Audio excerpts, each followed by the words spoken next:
Indicted Republican Representative George Santos decided to not do himself any favors with the public this past weekend, and he appeared on a conservative podcast where he compared himself to beloved civil rights icon Rosa Parks. Now, I'm going to read you this quote from George Santos in just a second here. But here's the thing. You, and by you, I mean literally everybody out there, really have no grounds to compare yourselves to civil rights icons or anyone involved in the civil rights movement unless you are currently out there fighting for civil rights right now. And yes, we do need to have that fight right now.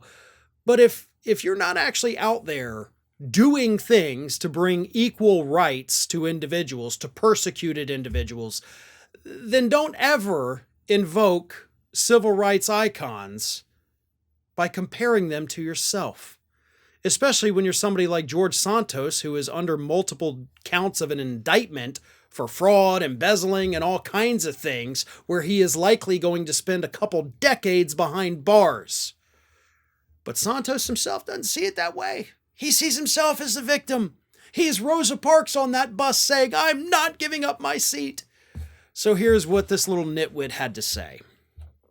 "They come for me. I go right back for them because I think for far too long they've gotten away with going along to get along. So no, it's not going to stay that way anymore. I'm going to call them out. You want to call me a liar? I'll call you a sellout. I mean, Mitt Romney, the man goes to the State of the Union of the United States wearing a Ukraine lapel pin, tells me, a Latina gay man, that I shouldn't sit in the front and that I should sit in the back? Well, guess what? Rosa Parks wouldn't sit in the back, and neither am I going to sit in the back. That's just the reality of how it works." So you brought up the fact that you're Latino. You brought up the fact that you're a gay man. And you brought those up as if that's why Mitt Romney told you to not sit down in the front. See, if that had happened, then maybe I could see your point a little bit. Like if Mitt Romney said, "Hey, you're gay, go sit in the back," then yeah, you'd be making a stand by not listening to him. But Mitt Romney confronted you because you had lied about so much. And granted, this was early in the year, folks. We didn't know half of the crap that George Santos was lying about at that point. He was not under criminal indictment yet. I mean, hell, he wasn't even under most of the criminal investigations that he is still under. Mitt Romney just knew optics, and he thought, hey, if we put this guy who's getting more negative publicity than any other Republican in the House up front, we're going to have a very bad optics problem. Could you not sit up here? Not to mention, you've only been in Congress for a couple days at this point, so maybe let some of the senior members take these spots up front. But George Santos wants to be the victim. He wants to make it seem like everybody is out to get him. So that's why he threw in, "I'm a Latino gay man." That has nothing to do with this story. That is not why anybody has attacked George Santos.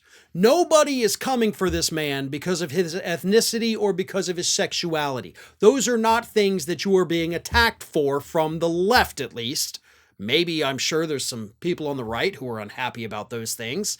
You do seem to have a lot of bigotry within your party. But those of us on the left that have been criticizing and attacking you and calling you out have been doing so because you're a fraud. You defrauded those voters. And granted, that's not something that you've been indicted for. That really is one of the more serious things that you did. Those people in that district who put you in Congress in the first place voted for a man who doesn't actually exist. You fed them a lie, and they voted for the lie. And now those constituents have a member of Congress who's not on any committees anymore, and you're likely going to prison. But you are not in any way a civil rights leader. You are not making a stand and trying to bring equality to anyone. You're a scared, selfish little weasel who, based on everything we know, has kind of been scamming people for years and years. It just finally caught up with you, and you're terrified of having to pay the price for that. You're not Rosa Parks. You're pretty much just a run-of-the-mill con man. Hey everyone, this is Aspen. And did you know that for the low cost of $0 per day, you can subscribe to the Fair and Balanced YouTube channel?